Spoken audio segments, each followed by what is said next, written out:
আসসালামু আলাইকুম dear friends, আজকের আলোচনার বিষয় duty cycle of A welding machine. চলুন তাহলে আলোচনাটি শুরু করা যাক। Please subscribe to the channel for more videos like this.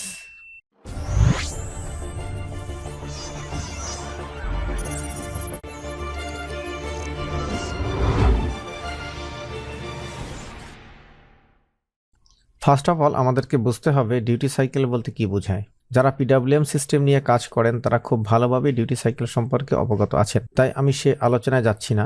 সময় সুযোগ হলে পিডব্লিউএম সিস্টেম নিয়ে ভিডিও তৈরি করব, তখন বিস্তারিত আলোচনা হবে ইনশাল্লাহ। তবে ওয়েল্ডিং মেশিনের ডিউটি সাইকেল অর্থাৎ ওয়েল্ডিং সাইকেল, এটা ডিউরেশন হয়ে থাকে 10 মিনিট। তো বন্ধুরা, এখানে একটি ওয়েল্ডিং মেশিনের নেম প্লেট দেখানো হয়েছে। বন্ধুরা, এখানে এক্স, এটি মূলত ডিউটি সাইকেল নির্দেশ করছে, যা এখানে পার্সেন্টেজ আকারে দেখানো হয়েছে। এখানে 35%, 60% এবং 100%। এবং তার নিচে I2 অর্থাৎ সেকেন্ডারি কারেন্ট, এটি হচ্ছে আমাদের ওয়েল্ডিং কারেন্ট। এবং U2 এটি হচ্ছে সেকেন্ডারি ভোল্টেজ অর্থাৎ 500 এম্পিয়ার কারেন্টে ওয়েল্ডিং ভোল্টেজ।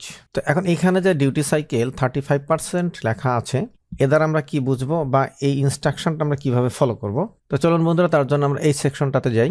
এখানে বন্ধুরা দেখতে পাচ্ছেন duration of A welding cycle is equals to 10 minutes, অর্থাৎ একটি ওয়েল্ডিং সাইকেলের দৈর্ঘ্য হচ্ছে 10 মিনিট। এবং আমরা যদি ডিউটি সাইকেল 35% ধরি, তাহলে duration of A duty cycle, এখানে মনে রাখতে হবে একটা হচ্ছে duration of A welding cycle, যেটা কনস্ট্যান্ট 10 মিনিট। এই 10 মিনিটের ভিতর থেকেই আমাদেরকে এই পার্সেন্টেজ দ্বারা বের করে নিতে হবে ডিউটি সাইকেল কতটুকু অংশ।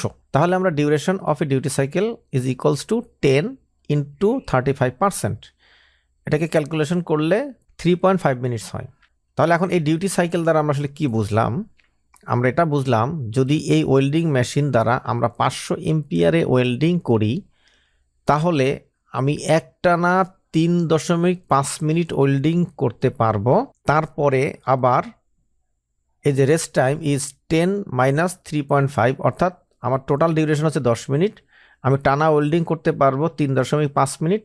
তাহলে অবশিষ্ট 6.5 মিনিট সময় আমাকে এই ওয়েল্ডিং মেশিনটিকে রেস্ট দিতে হবে। অর্থাৎ আমি এক নাগারে 3.5 মিনিট ওয়েল্ডিং করব, তারপরে আমি 6.5 মিনিট রেস্ট দিব, যদি আমি 500 এম্পিয়ারে ওয়েল্ডিং করি। যদি আমি 382 এম্পিয়ারে ওয়েল্ডিং করি, তাহলে আমার ডিউটি সাইকেল হচ্ছে 60%, অর্থাৎ 10-এর 60% হবে 6 মিনিট।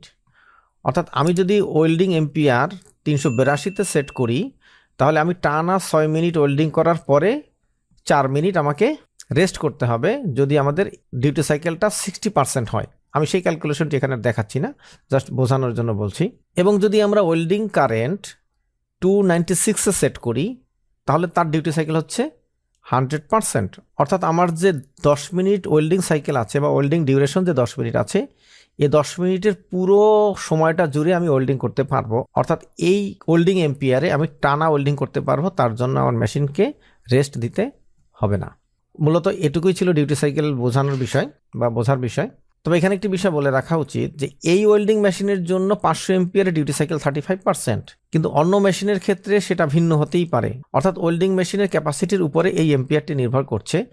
কোনো মেশিনে এর চেয়ে বেশি এম্পিয়ারও হতে পারে, কোনো মেশিনে এর চেয়ে কম এম্পিয়ার হতে পারে। অর্থাৎ আমরা যে মেশিনটা দিয়ে ওয়েল্ডিং করব, সেই মেশিনের নেম প্লেট থেকেই আমরা এই তথ্যগুলো জেনে নেব। এখন হচ্ছে যে যদি আমরা 35% ডিউটি সাইকেল অতিক্রম করি, তাহলে কি হবে? তাহলে এই ওয়েল্ডিং মেশিনটা অতিরিক্ত উত্তপ্ত হয়ে যাবে, এবং অতিরিক্ত উত্তপ্ত হওয়ার কারণে এর ভিতরে যে সেফটি ডিভাইস আছে, সে এই ওয়েল্ডিং মেশিনটিকে অফ করে রাখবে, কিংবা ওভারলোড ট্রিপ করে ওয়েল্ডিং মেশিনটিকে অফ করে দিবে। যদি এই ধরনের প্রোটেকশন সিস্টেম এই ওয়েল্ডিং মেশিনের মধ্যে থেকে থাকে, সাধারণত এসি আর্ক ওয়েল্ডিং মেশিনে এই ধরনের প্রোটেকশন থাকে না, সেক্ষেত্রে মেশিনটি নষ্ট হয়ে যাওয়ার সম্ভাবনাই বেশি। বিশেষ করে ডিসি ওয়েল্ডিং মেশিন বা যে সমস্ত ওয়েল্ডিং মেশিনের মধ্যে বা যার ভিতরে ইনভার্টার সার্কিট থাকে, এই জাতীয় ওয়েল্ডিং মেশিনগুলোর মধ্যে এ ধরনের প্রোটেকশন দেওয়া থাকে। এখন আসি U2 অর্থাৎ ওয়েল্ডিং ভোল্টেজ বা সেকেন্ডারি ভোল্টেজ, এটা আমরা কিভাবে ক্যালকুলেশন করব। বন্ধুরা, তার জন্য এখানে একটি খুব সহজ ইকুয়েশন দেওয়া আছে। U2 equals to welding current multiply করতে হবে 0.04, তার সঙ্গে যোগ করতে হবে 20। তাহলে আমরা যদি ওয়েল্ডিং কারেন্ট 500 এম্পিয়ারে সেট করি, তাহলে তার জন্য আমি এখানে লিখলাম 500, তারপরে আমরা মাল্টিপ্লাই করেছি 0.04 প্লাস 20। এই পুরো ইকুয়েশনটা ক্যালকুলেশন করলে হয় আমার 40। অর্থাৎ 500 এম্পিয়ারে ওয়েল্ডিং করতে হলে তার জন্য আমার ওয়েল্ডিং ভোল্টেজ প্রয়োজন 40 ভোল্ট, যা এখানে উল্লেখ করা আছে। আপনারা এই অংশগুলো ক্যালকুলেশন করে মিলিয়ে দেখতে পারেন। তো ওয়েল্ডিং মেশিনের ডিউটি সাইকেল নিয়ে এই ছিল সংক্ষিপ্ত আলোচনা। কথা হবে পরবর্তী ভিডিওতে। সে পর্যন্ত সবাই ভালো থাকুন, সুস্থ থাকুন এবং ট্রিপলি ক্যাম্পাসের সাথেই থাকুন। আল্লাহ হাফেজ।